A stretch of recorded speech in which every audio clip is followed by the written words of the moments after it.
Casi 25 años después de la tragedia, los habitantes de La Josefina sienten que ese lugar no ha vuelto a ser un sitio seguro.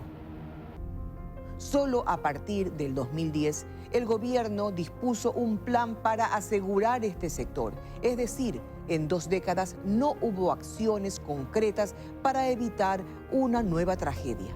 Existe ya un comité de cogestión conformado por 7 entidades, aunque hay obras pendientes como la estabilización de las montañas. Mientras tanto, persiste el temor por las canteras y las actividades de extracción. ¿Cuándo terminarán los planes de prevención?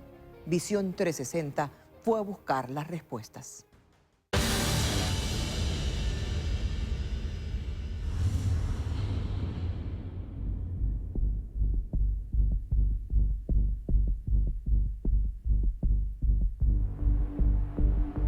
Entre los cerros Tamuga y Tahual el movimiento es intenso.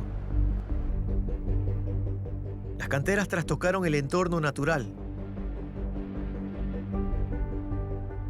lo que provocó la inestabilidad hidrogeológica de la zona.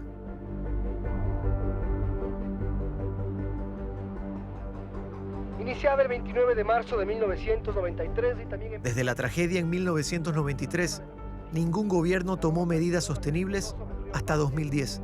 Un aproximado de 20 millones de metros cúbicos de material pétreo.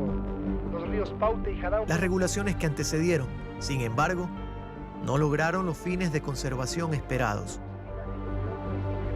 Por ejemplo, en 1999, La Josefina fue declarada zona minera especial y se prohibía otorgar permisos para actividades mineras. Una década después, en 2009, con la nueva ley de minería, se establecieron 3 zonas prioritarias para ser protegidas. Portobelo en la provincia de El Oro, Nambija en Zamora Chinchipe y La Josefina en el cantón Paute. Aunque en papeles se protege esta zona, en el lugar la situación preocupa. En 2015 la Agencia de Regulación y Control Minero ordenó suspender actividades mineras, pero los cerros, según moradores, aún son socavados.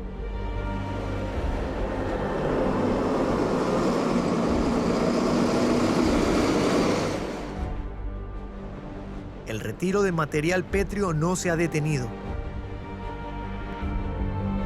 El peligro persiste.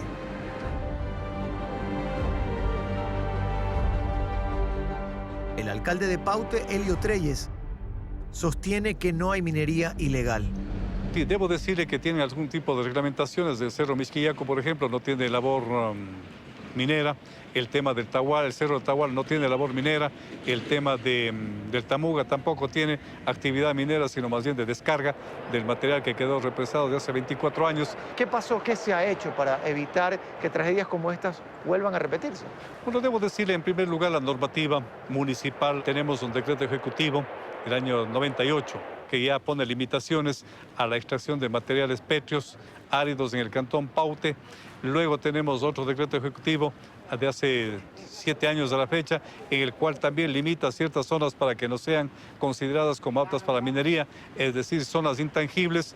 Luego, últimamente, hace unos 2 años, hemos tenido también la situación de una ordenanza municipal que limita, que regula. ¿Y se respetan las ordenanzas, los decretos ejecutivos? Por supuesto, se respetan. Y obviamente, una vez que se respetan los reglamentos y las ordenanzas, lo que tenemos es que ver que el comportamiento de la naturaleza, en los derrumbos, los deslaves, el tema de los ríos, también sea de acuerdo a esa realidad, porque muchas de las veces la normativa nomás no es suficiente. El Tamuga taponó el río Cuenca y la desgracia empezó a crecer. Los recuerdos del infortunado 29 de marzo de 1993 están intactos. 80 personas perdieron la vida. Miles sufrieron pérdidas de todo tipo. Y los habitantes, cada invierno, temen que la historia reviva. Del sector del Tahual habrían sido las causas del debilitamiento de las faldas del Tamuga. 40 millones de metros cúbicos cubrieron toda esta zona. Desde la tragedia, cuando el presidente era Sixto Durán Ballén, 8 gobiernos más ha tenido Ecuador. El anterior régimen, en 2010, emitió 4 decretos ejecutivos.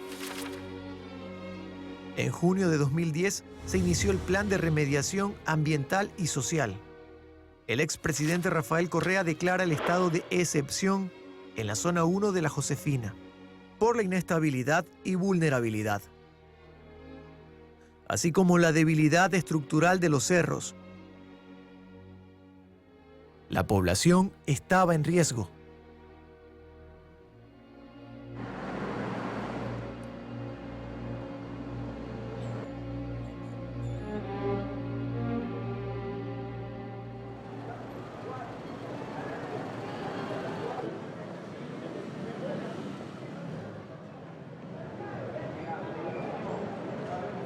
Esto se dio también por una minería informal, se lo podría decir, y que tratamos, obviamente, siempre el objetivo va a ser prevalecer la seguridad de toda la gente que vive en el sector y de los que frecuentan la vía.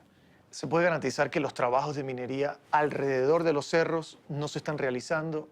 Bueno, las canteras siempre han existido, ¿no?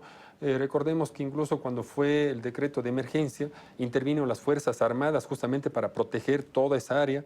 Y lo que nosotros apenas llevamos 40 días aquí en la gobernación, estamos recopilando toda la información. En este momento se está realizando un nuevo examen especial de acuerdo a dónde se ocuparon los diferentes áridos de la estabilización del cerro. Para estabilizar los cerros afectados, el exmandatario Correa expidió un nuevo decreto. El 16 de diciembre del 2010, creó el Comité de Cogestión de la Josefina. 7 entidades lo conforman. La misión principal es impedir la explotación de materiales y ejecutar obras emergentes que garanticen seguridades físicas, ambientales y sociales para los habitantes de la cuenca hídrica del río Paute. En agosto de 2012, la Secretaría del Agua contrató a la empresa Equitransa S.A. para estabilizar la zona 1 de la Josefina, que comprende los cerros Tamuga, Chilló y Misquillacu. La fase 1 costó casi $8 millones y ya se terminó. Se removió 1.500.000 metros cúbicos de material pétreo. Después de casi 25 años de la tragedia, la Josefina aún representa un peligro. Sí, siempre eso hay que hacerlo frontal. Es una situación de riesgo, es una área de alto riesgo. Por eso es que se tiene monitoreado algunos cerros aledaños al cerro de Tamuga. Ahora incluso estamos interviniendo en el Tahual justamente para poder garantizar la seguridad. Pero con la naturaleza nunca se sabe. Lo que es importante es siempre tener esa estabilización del cerro. El movimiento que actualmente se evidencia en la zona se debe a la segunda fase de estabilización. Según el gobernador, que preside el Comité Cogestión de la Josefina, retirar más material. El 50% aún está pendiente. Hablamos de la segunda etapa. De la segunda etapa. Eso vence ahora en octubre del 2017.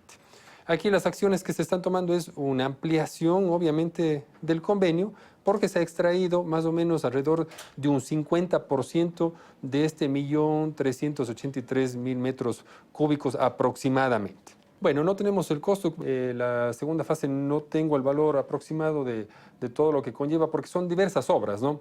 ¿Cómo funciona esto? Los diferentes GATS, de acuerdo a su planificación de obras, solicitan al Comité de Cogestión, se envía un proyecto Senagua. Senagua son los encargados de generar la validación técnica y los ejecutores son el Ministerio de Transportes y Obras Públicas y en conjunto con las diferentes contratistas que pueda tener el Ministerio de Transportes y Obras Públicas. La Josefina une a las provincias de Azuay y Cañar y a miles de habitantes. Ellos miran en silencio estas montañas, aunque también con recelo, porque hay una noche que no olvidan y ansían que nunca más se vuelva a repetir.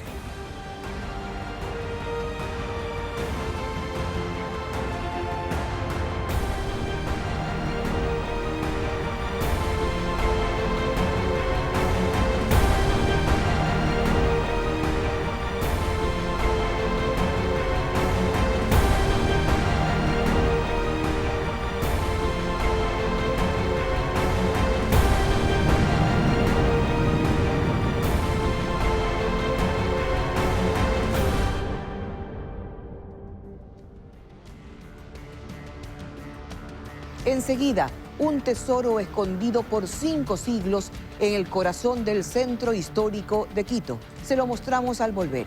Esto es Ecoavisa y su Visión 360, 4ª temporada.